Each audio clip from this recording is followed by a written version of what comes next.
मैंने एक पास्टर के ऊपर में, जो खुद को धार्मिक पिता कहता है, उसके ऊपर मैंने भरोसा किया था, जिसने ये सारा दुष्कर्म मेरे साथ में किया है। लेकिन उसके बाद भी तो आप काफ़ी टाइम तक उनके साथ संपर्क में रही, बातचीत होती रही आपकी, शारीरिक संबंध भी बनते रहे, तो फिर पहली बार में ही आपने उनसे संपर्क क्यों नहीं तोड़ दिया? जब इन लोगों ने मुझे दवाई खिलाया था सर, उसके बाद जब मेरा दर्द चालू हुआ था, मैं खुद दर्द से जूझ रही थी उस समय। और उसी समय ये जो दामिनी राव का पति है सुरेश राव, इसने मेरे पति को फ़ोन करके बोला कि आपकी पत्नी हिमांशु की तरफ से, पास्टर की तरफ से प्रेग्नेंट है। जुलाई में आपको चाकू दिखा करके ज़बरदस्ती आपको दवाई खिलाई पास्टर ने, तो फिर आपने अगस्त में जाके FIR क्यों कराई? पहले क्यों नहीं कराया आपने? कोई कन्वर्ट होता है तो उसके भी फैमिली वाले थोड़ा सा उससे मनमुटाव हो ही जाता है। अरे ये सारा कुछ यदि मेरा पति घर से मुझे निकाल देता तो ना तो मेरा मायका रह जाता, ना ससुराल रह जाता। जाती तो जाती कहाँ मैं। उस दिन गए थे ना मेरे साथ में आप गेस्ट हाउस में, मैं आपके पति को जाके सारा चीज़ बता दूँ क्या करके धमकी देने लगा मुझे। अच्छा।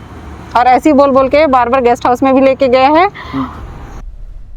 धर्म और विश्वास का नाम लोगों को शांति देने के लिए होता है, लेकिन जब वही विश्वास एक दर्द में तब्दील हो जाए तो सवाल पूरे सिस्टम पर, पूरे समाज पर उठता है। राजधानी रायपुर का एक मामला है जहां एक महिला ने ईसाई धर्मगुरु यानी कि पास्टर पर कथित तौर पर बलात्कार का और जबरन गर्भपात का आरोप लगाया है। हमने उस महिला से बातचीत की है, उस महिला की आप बीती जानी है। क्या कुछ बातचीत निकल कर सामने आई है, आप आगे सुनिएगा। सबसे पहले आप ये बता दीजिए कि जो पास्टर है जिसका नाम हिमांशु है, उसके संपर्क में आप कैसे आए जिन पर आप आरोप लगा रहे हैं? ये पास्टर हिमांशु सागर मेरी सास के घर में मीटिंग लगाने के लिए आया था।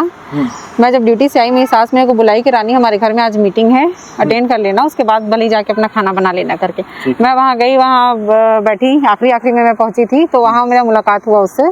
फिर इसने कहीं से मेरा नंबर लिया, उसके अगले दिन से मेरे को फ़ोन करने लगा कि आप प्रार्थना सभा में आओ, प्रार्थना करूँगा करके, क्योंकि मेरे पति के साथ में लड़ाई झगड़ा वाद विवाद की जानकारी मेरी सास ने इसको दिया था।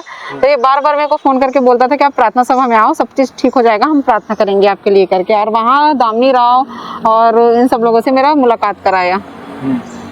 तो आप इसके बाद लगातार हाउस चर्च में जाने लगे हर रोज़? हाँ, ये हर रोज बुलाता था कि मीटिंग हम लोग के यहाँ दामिनी राव के यहाँ डेली लगता है यहाँ मीटिंग। अब ड्यूटी से आते हो तो आप यहाँ अटेंड कर लिया करना करके कॉल कर करके बोलता था जब मैं लेट हो जाती थी, नहीं जाती थी तब। आपका ये आरोप है कि उसने जबरदस्ती आपके साथ शारीरिक संबंध बनाया। हाँ। तो ये कैसे हुआ? क्योंकि आप तो प्रार्थना के लिए हाउस चर्च में जाती थी, तो ये शारीरिक संबंध कैसे हुआ? जबरदस्ती कब बनाया वो? जब ये मेरे को पूछता था फोन पर कि क्या वाद विवाद है, क्या हुआ है, क्या है, कैसे किस मैटर पे आपके पति पत्नी का लड़ाई होता है करके, तो फोन पे मैं ड्यूटी पे रहती थी, अच्छे से बात हो नहीं पाता था। और नहीं जहाँ हम लोग चर्च जाते हैं, हाउस चर्च दामिनी राव के यहाँ, उनके यहाँ उतना खुल के मुझे भी नहीं अच्छा लगता बताने में कि मैं अपना जो भी लड़ाई झगड़े किसी बाहर वालों को बोलूँ। और मेरी सास ने तो ये सारा चीज बता ही दिया था, तो ये बोला कि अच्छे से बात नहीं हो पाता है, काम करिएगा, एक गेस्ट हाउस है वहाँ लंच वंच कर लेंगे और वहाँ आइएगा, बताइएगा क्या दिक्कत है दोनों का, पति पत्नी का, मैं प्रार्थना करूंगा, ऐसा कह के ये बुलाया था मुझे। और वहाँ जाके देखी तो वो एक गेस्ट हाउस था लेकिन वो होटल था। तो वहाँ ये सारा चीज़ें पूछा मेरे से, उसके बाद में मेरे को ज़बरदस्ती हाथ लगाने लगा। मैं मना भी करी कि आप क्या कैसे कर रहे हो, पास्टर आप पास्टर हैं करके, तो ज़बरदस्ती वहाँ मेरे साथ में संबंध बनाया ऐसा बोल के। तो उसके बाद क्या हुआ? क्या आपने उनसे संपर्क तोड़ने का कोशिश नहीं किया? मैं उसके बाद में उनका कॉल वॉल को बिल्कुल भी नहीं उठाती थी, लेकिन ये मैसेज भी करते थे व्हाट्सएप में और बोलते थे कि आप कॉल कैसे नहीं उठा रही हो। फिर मैं कॉल कर जब रिसीव करी ना, तब ये बोला कि उस दिन गए थे ना मेरे साथ में आप गेस्ट हाउस में, मैं आपके पति को जाके सारा चीज बता दूं क्या करके, धमकी देने लगा मुझे। अच्छा। और ऐसे ही बोल बोल के बार बार गेस्ट हाउस में भी लेके गए हैं। तो मतलब बार बार आपको धमकी दे करके वो आपके साथ शारीरिक संबंध बनाया। कितने महीनों तक चला ये सब? ये काफी दिन तक चलता रहा। फिर उसके बाद इसने अपने घर पे मीटिंग रखाया था, जहाँ ये अपनी माँ से मेरा मुलाकात करवाया। मीटिंग मतलब वही प्रार्थना सभा रखा। तो वहाँ बाकी लोग भी थे और भी सदस्य लोग थे, और वहाँ अपनी माँ से बुलाया कि ये मेरी चर्च की सदस्य है करके, वहाँ मुलाकात करवाया था। फिर उसकी माँ भी कुछ ना कुछ काम से मेरे को बुलाना शुरू करी। मैं मना भी करती थी, लेकिन फिर इसका फोन आता था। मतलब पहली बार उसने अपनी माँ से मिलवाया। हाँ। फिर उनकी माँ जो है वो भी आपको बार बार बुलाती थी। कभी पास्टर भी तो शादीशुदा है क्या? हाँ, वो भी शादीशुदा है, 2 बच्चे थे। मुझे जब मैं इनसे मिली थी उस समय मुझे नहीं मालूम था, ये बाद में पता चला मुझे कि शादीशुदा है, इसके भी 2 बच्चे हैं। तो क्या उनकी पत्नी उनके साथ नहीं रहती उसके साथ में। ये बताया था कि 2020 से अपनी पत्नी से अलग है और हमारा तलाक का चल रहा है केस। तलाक होने वाला है, कुछ समय बाद हो जाएगा, ऐसा बोला था उसने। अच्छा, तो एक बार आप लॉज में मिले उनके साथ, उसके बाद उसी बात को लेकर के आपको धमकी दे करके, ब्लैकमेल करके हाँ। बार बार आपको बुलाता था। बार बार बुलाता था और उसी बात को धमकी लेकर के, यदि मैं इसके घर का कुछ भी रहता तो सिलेंडर लेना है, छोटा छोटा काम के लिए इसकी मम्मी भी को फोन करके मुझे बुलाती थी, ये बोलता था तो मना करती थी, तो ये बस वही बात को लेके बार बार बोलता था कि तुम्हारे पति को बता दूंगा करके। और मेरे भी मम्मी पापा और मेरा भाई बहन कोई भी नहीं है मेरे मायके से, तो मैं भी डरती थी कि यदि मेरा पति मेरे को निकाल देगा, ये सारा चीज पता चलेगा तो क्या होगा मेरा। आप अपने मम्मी पापा की इकलौती बेटी हैं और आपके मम्मी पापा भी इस दुनिया में नहीं है, और मेरे पापा भी क्रिश्चियन में कन्वर्ट हुए थे। अच्छा। जिसकी वजह से आपको भी पता है यदि कोई कन्वर्ट होता है तो उसके भी फैमिली वाले थोड़ा सा उससे मनमुटाव हो ही जाता है। और ये सारा कुछ यदि मेरा पति घर से मुझे निकाल देता तो ना तो मेरा मायका रह जाता ना ससुराल रह जाता, जाती तो जाती कहाँ मैं। मैडम एक बात बताइए, आप बोल रही हैं कि पहली बार जब उसने संबंध बनाया आपके साथ तो वो जबरदस्ती बनाया, आपको होटल में पता नहीं था कि वो होटल है, गेस्ट हाउस बोल के बुलाया और बातचीत करने के लिए बुलाया, लेकिन आपके साथ जबरदस्ती संबंध बनाया। लेकिन उसके बाद भी तो आप काफ़ी टाइम तक उनके साथ संपर्क में रही, बातचीत होती रही आपकी, शारीरिक संबंध भी बनते रहे, तो फिर पहली बार में ही आपने उनसे संपर्क क्यों नहीं तोड़ दिया या फिर पुलिस में केस क्यों नहीं किया? एक्चुअली जब भी ये मेरे को फ़ोन करता था तब मैं इसको मना भी करी थी कि आप ऐसे बार बार मेरे को फ़ोन करके मत बुलाया करो, मैं ड्यूटी पे रहती हूँ, मैं नहीं आ पाऊंगी। लेकिन ये मेरे को धमकी देना शुरू किया कि जो भी मुलाकात हमारे बीच में हुआ है मैं तुम्हारे पति को ये सारा चीज़ को जाकर बता दूंगा। तो मैं भी डर गई थी, सर यदि मेरे पति तक ये सारा चीज़ यदि जाएगा, मेरे मम्मी पापा नहीं है, यदि घर से निकाल देगा तो मैं कहाँ का रह जाती। उस समय मेरे पास ना कोई घर था ना कुछ भी नहीं था, मैं जाती तो जाती कहाँ। और उसके बाद में ये मेरे को धमकी भी दिया था कि पति को बताऊंगा करके, और शादी का फिर झांसा देने लगा और ये सारा चीज तुम किसी को शेयर मत करना बोला। अच्छा, मतलब पहले तो आपको धमकी दिया कि तुम मुझसे होटल में मिलने आई थी, ये बात मैं आपके पति को बता दूंगा। आपके पति को बता दूंगा, लेकिन साथ साथ ये भी बोला कि मैं तुमसे शादी करूंगा और ये सारा चीज तुम किसी को भी शेयर मत करना बोला। लेकिन उनका तो तलाक हुआ नहीं था। नहीं हुआ था। तो आप उनसे नहीं बोले कि तुम्हारा तलाक नहीं हुआ? जब मैं सारा चीज को उसको बोली तब ये मेरे को फिर हाथ उठाना शुरू किया कि तुम बहुत ज्यादा मेरे को ये सारा चीज को बोल के आजकल डिस्टर्ब करते हो, ये करके मेरे को हाथ उठाने लगा। अच्छा, आपको मारने लगा।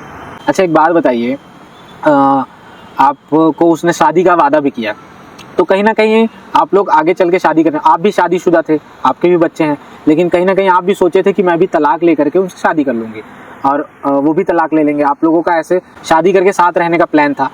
तो फिर अबॉर्शन और ये सब चीज़ें कैसे हुई? मतलब समय बाद में जब मेरा तबीयत खराब हुआ था तब मैं हॉस्पिटल गई थी, हमारा हॉस्पिटल चेकअप करवाने के लिए, तो वहाँ पता चला कि मैं प्रेग्नेंट हूँ करके। ये सारा चीज़ उसको, और वो स्लिप भी ले जाके दिखाई जो हॉस्पिटल से दिए थे कि ऐसा ऐसा है, प्रेग्नेंट हूँ, पॉजिटिव आया है करके। तो ये शाम तक तो कुछ बोला नहीं, इसके अगले दिन से मेरे को फ़ोन करके बोलने लगा कि नहीं बच्चा गिरा दे, अभी मेरा तलाक नहीं हुआ है।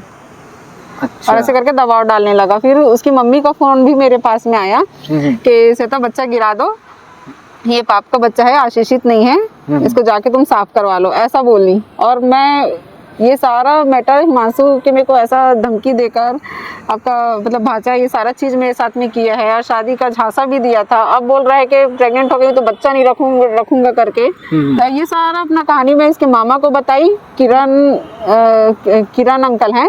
वो क्या करते हैं? उनका भी चर्च है। अच्छा, वो भी एक पास्टर है? उनके मामा भी पास्टर है? हाँ, उनके मामा भी पास्टर है। तो उनको बताइए सारा चीज में। और उनकी सगी मौसी सुभाषनी ऐसा कुछ नाम है, यहीं रहती है रायपुर में कहीं, उनको बताई। तो उन लोग साफ साफ पल्ला झाड़ लिए, बोले कि वो तो पहले से ही मतलब उनको फोन करके बोल चुका था कि मैं मर जाऊंगा, मैं ऐसे करूंगा, मेरे से ये सारा गलती हो गया है करके। तो यदि हाथ गंदा हो गया है तो उसको काट के तो नहीं फेंक देंगे ना। उन लोग तो बोल रहे हैं ना कि ऑपरेशन करवा देंगे तुम्हारा करके। बस ऐसे ही जवाब देके लोग पल्ला झाड़ लिया और फोन काट दिए उन लोग, जाके करवा लो ऑपरेशन करके।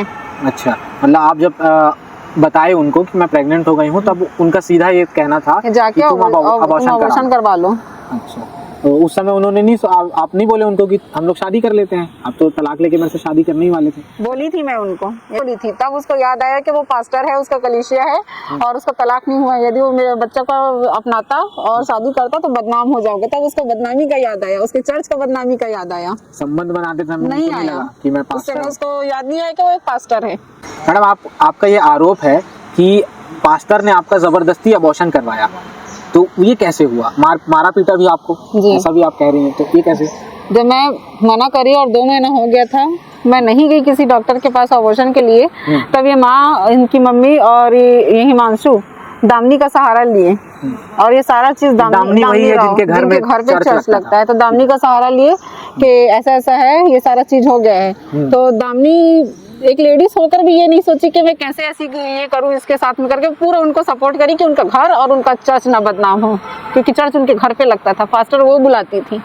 तो वो ये सारा बदनामी से बचने के लिए किसी अपने परिचित के डॉक्टर के पास लेकर गई मुझे। उसकी मम्मी किरणमाला सागर, हिमांशु सागर, तीनों मिलके लेके गए। मैं मना करी भी थी नहीं जाऊंगी करके, तो जबरदस्ती इन लोग डरा धमका के लेकर गए हैं ये सारा चीज को।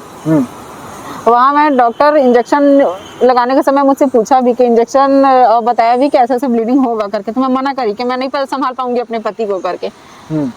तो दामनी बोली कि लगा दो इंजेक्शन, लगा दो इंजेक्शन करके जिद पे अड़ी हुई थी। फिर डॉक्टर उनको बोला भी कि यदि रात में ब्लीडिंग होगा तो तू जाएगी क्या उसके घर में, उसका पति को मालूम नहीं रहेगा, कुछ हो जाएगा तो कैसे करेगी करके। तब जाके डॉक्टर मेरे मना करने पे इंजेक्शन तो मुझे नहीं लगाया, सोनोग्राफी के लिए एडवानी के पास में भेजा था। मैं वहाँ भी डॉक्टर को बोली थी कि सर इन लोग मेरा ऑपरेशन करवाने के लिए ये सारा चीज कर रहे हैं, आप कुछ भी बोल के मना कर दो करके मैं वहाँ एडवानी सर से रिक्वेस्ट करी थी। तो मैं वहाँ मना कर दी थी सोनोग्राफी के बाद में कि मैं नहीं कराऊंगी ऑपरेशन करके। फिर इसके अगले दिन इन लोग कुछ भी नहीं बोले, क्योंकि उन लोग को पता था कि अब इसको समझाने को कोई फायदा नहीं है। तो चुपचाप से मीटिंग के लिए इन लोग मॉर्निंग में एकदम शांत थे, और जैसा नॉर्मली मीटिंग होता है वैसे मीटिंग लगेगा करके बुलाए थे। मुझे लगा मीटिंग लगा है तो और भी लोग आएंगे, वहाँ तो इन लोग कुछ नहीं कर सकते ना, जैसे हम लोग हमेशा जाते हैं। गई थी, जाकर देखी तो सिर्फ हिमांशु और दामनी थी। गई अंदर, दामनी अंदर रूम में थी, पूछी कहाँ है, बताया अंदर में है करके। तब जब गई ना अंदर तो हिमांशु दरवाजा बंद करके आके मेरे को वहीं पे धक्का मुक्की करना शुरू कर दिया, मारपीट करना शुरू किया, है ना। और दामनी भी उसका सपोर्ट करी। जब वो मेरे पर हाथ उठा रहा था और मैं घर जाने के लिए कोशिश कर रही थी तो मेरे को दामनी पकड़ी हुई थी और ये दवाई पकड़ा हुआ था और पानी लेने के लिए गया।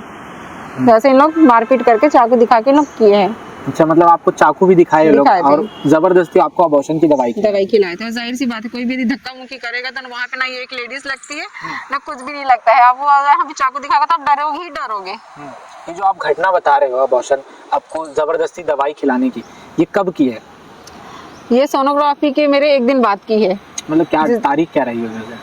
मेरा 21 तारीख को मेरा हुआ था सोनोग्राफी, 22 तारीख का है महीना 22 जुलाई।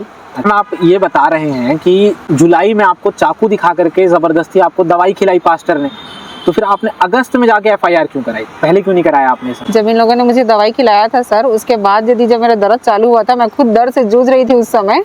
और उसी समय जो दामनी राव का पति है सुरेश राव, इसने मेरे पति को फोन करके बोला कि आपकी पत्नी हिमांशु की तरफ से, पास्टर की तरफ से प्रेग्नेंट है, इसका जाके आप इलाज कराओ बोल दिया। जबकि उन लोग पहले ही दवाई मेरे को खिला चुके थे। और ये सारा घटना मेरे पति को तब बताया गया जब इन लोग प्लानिंग करके हिमांशु को यहाँ रायपुर से भगा दिए थे। वो रायपुर में उस समय था भी नहीं। अच्छा, आपको दवाई खिलाने के बाद हिमांशु जो पास्टर है वो यहाँ से भाग गया था। ये सुनने में आया था कि नेपाल या गुजरात इन लोग कहीं भगाए थे उसको। मुझे कंफर्म इसका नहीं मालूम, क्योंकि उस समय मेरा उससे बातचीत, छत्तीसगढ़ के बाहर भाग गया था। छत्तीसगढ़ के बाहर भगा दिए थे। तब जाके मेरे पति को ये सारे इन्फॉर्मेशन किए, क्योंकि कल को यदि ब्लीडिंग बहुत ज्यादा होता, कुछ होता, तो जाहिर सी बात है मेरे पति जान ही जाता। तो उसी कंडीशन में लोग मेरे पति को ये सारा चीज बताए हैं। और मैं ऑलरेडी अपना ब्लीडिंग से, अपना दर्द से जूझ रही थी। इस कारण मेरा थोड़ा हेल्थ इशू के कारण में मैं ये तुरंत जाके एफआईआर नहीं करवा पाई थी। और ये सारा घटना मैं अपनी चाची को बताई कि ऐसा ऐसा हुआ है करके। तब की चाची बोली, मतलब आपकी चाची ने आपको सलाह दी कि तुम ऐसे करो करके एफआईआर कराओ केस। मैम, अब तो आपकी एफआईआर हो चुकी है, लेकिन उसमें भी आपको कुछ शिकायतें हैं। आप ये बता रही हैं कि उसमें सारी बातें नहीं जोड़ी गई, तो ऐसा क्या उसमें नहीं जोड़ा गया? आप क्या चाहती थी? मैं सबसे पहले गई थी खमाड़ी थाना जब गई थी अपना सारा शिकायत लेके, तो उन लोग मुझे को टिकरापारा थाना में भेजे। वहाँ मैं गई थी 20 या 21 तारीख को मैं वहाँ गई थी। तो मेरा आवेदन मैं वहाँ दे के आई थी। उसके बाद में हिमांशु उस समय यहाँ नहीं था। उसके आने के बाद, रायपुर आने के बाद में एफआईआर लिखा गया, लेट से लिखा गया है एफआईआर। और जो सारा चीज में अपना शिकायत बताई गई थी, इसमें पूरा शिकायत नहीं लिखा गया है। इसमें सिर्फ आरोपी हिमांशु सागर को ही बनाया गया है। दामनी राव, किरणमाला सागर, जिसने गर्भपात में सहयोग दिया है, पूरा गर्भपात कराया है मेरा, इन लोगों का नामो निशान नहीं है। इनके ऊपर कोई धारा लगा ही नहीं है। आपके एफआईआर कराने के बाद जो पास्टर है हिमांशु, उससे आपका संपर्क था कि आप लोगों का बातचीत अब बंद हो गया, ऐसा कुछ? हम लोग का बातचीत बहुत पहले ही बंद हो चुका था, जब ये दवाई खिला के फरार हो चुका था यहाँ से। उस समय से हम लोग को कोई भी बातचीत नहीं मतलब है। इसने आपको जबरदस्ती दवाई खिलाई, उसके बाद से आपका उसके संपर्क बाद तोड़ कोई दिया। भी संपर्क नहीं है। और ये जो मेरे पति को ये सारा चीज बताया गया है ना सर, ये अपने कलीसिया वाले जो दामिनी राव है, सुरेश राव है, उनके थ्रू बताया। उनको फोन करके बोला कि इसके पति को ये सारा चीज को बताओ करके। मतलब उसी ने जिनके घर में हाउस चर्च लगता था, उनको कहा कि ये सारी बातें आपके पति को बता दी जाए, क्योंकि इसने मेरे को फोन में और मैसेज में भी बोला था कि अब मैं तुम्हारे पति को ये सारा चीज को बताऊंगा करके, क्योंकि ये सारा चीज जो मैं प्रेग्नेंट हूँ पास्टर हिमांशु और मेरे उसकी मम्मी के बीच में था, लेकिन मेरे अबॉर्शन के लिए ना मानने के कारण में दामिनी और सुरेश और बाकी लोगों को उसके फैमिली तक में पता चला गया। तो जब सब कोई जान ही गया तो तुम्हारे घर वालों को भी पता चलना चाहिए करके इस कारण ये बताया। मेरे पास मैसेज भी है इसका व्हाट्सएप में, बोला था कि अब तुम्हारे घर वालों को भी ये सारी चीज पता चलना चाहिए, और बताया तो यहाँ से भागने के बाद। आप क्या चाहती हैं इस पूरे मामले को लेकर के? आप किस प्रकार का न्याय चाहती हैं? आप क्या चाहते हैं? आपकी मांग क्या है? मैं चाहती हूँ ये सारा जो घटना हुआ है मेरे साथ, जो दामिनी राव, किरण वाला सागर, हिमांशु सागर, इन लोगों ने मिलकर जो मेरे को जबरदस्ती गर्भपात कराया है, सारे घटना को जानने के बावजूद भी एक महिला होकर भी दामिनी ने ये सारा कुछ किया, और करने के बाद भी इनके पति ने घर को तोड़ दिया सारा चीज को बता के। इनको आरोपी बनाया जाए और इन पर कड़ी से कड़ी कार्यवाही की जाए। आपके साथ जो कुछ भी हुआ, जिस तरह के भी आपके आरोप हैं, आपके साथ गलत तो हुआ ही, लेकिन एक महिला होने के नाते आप दूसरी लड़कियों को क्या संदेश देना चाहेंगे? मैं बाकी सारी महिलाओं से निवेदन करूंगी कि किसी भी इंसान पे ट्रस्ट ना करे जल्दी से। मैंने एक पास्टर के ऊपर में, जो खुद को धार्मिक पिता कहता है, उसके ऊपर मैंने भरोसा किया था, जिसने ये सारा दुष्कर्म मेरे साथ में किया है। आज इस कारण से मैं पूरी तरीके से अकेले पड़ गई हूँ और मेरा घर पूरा टूट चुका है। तो किसी के ऊपर भी ऐसे ट्रस्ट ना करें।